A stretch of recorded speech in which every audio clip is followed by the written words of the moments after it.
भाई साहब एगो भाई पर गाना गावे चाहता थी और इस सबके घरे के करीब करीब हाल होला। जवन भाई में मेल होला तो ठीक बा, भाई थोड़ा समझदार कम होले ना तो खूब लड़ाई होला और वही का होला बटी जाला कुल। तो जब छोटका भाई के शादी कर दिले से बड़का भाई, तो छोटका भाई के मेहरारू इतना खोदले से ओकर दिमकवा हैंग हो गया। आय के बड़का से कहता भैया हमार खेत की यारी सब अलग कह दे और वो एक साथे न समरी। तो बड़का भाई क्या कहले बा भैया, अरे खेत बारी बट जाई, खेत बारी बट जाई, अंगना दुअरवा पाई पाई बीरना। खेत बारी बट जाई, अंगना दुअरवा पाई पाई बीरना।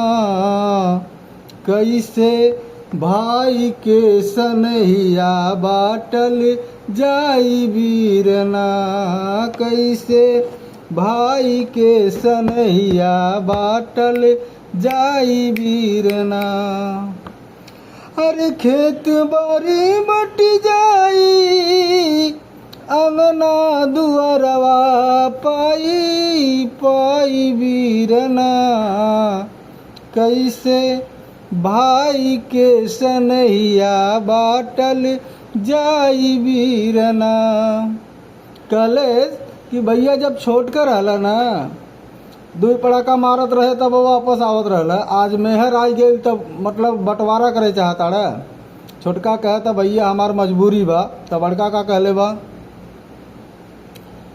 ए भाई भाई के बुला के, ए भाई भाई के बुला के, कैसे जियल जाई हो,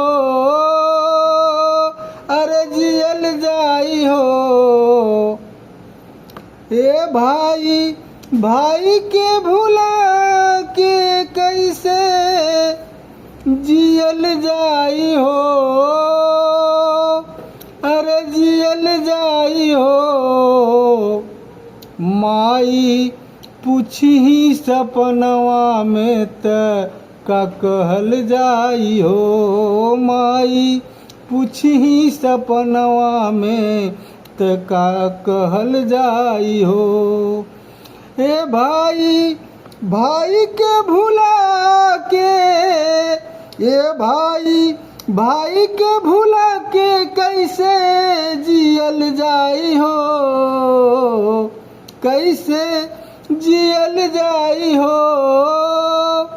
माई पूछही सपनवा में का कहल जाई हो। त खेत बारी बट जाई, अरे अंगना दुअरवा पाई पाई बीरना। खेत बारी बट जाई, अंगना दुअरवा पाई पाई बीरना। कैसे भाई के सनहिया बाटल जाई बीरना, कैसे भाई के सनहिया बाटल जाई बीरना। ये भाई भाई के बुला के, ये भाई भाई के भुला के, कैसे जियल जाई हो। माई पूछही सपनवा में त का कहल जाई हो।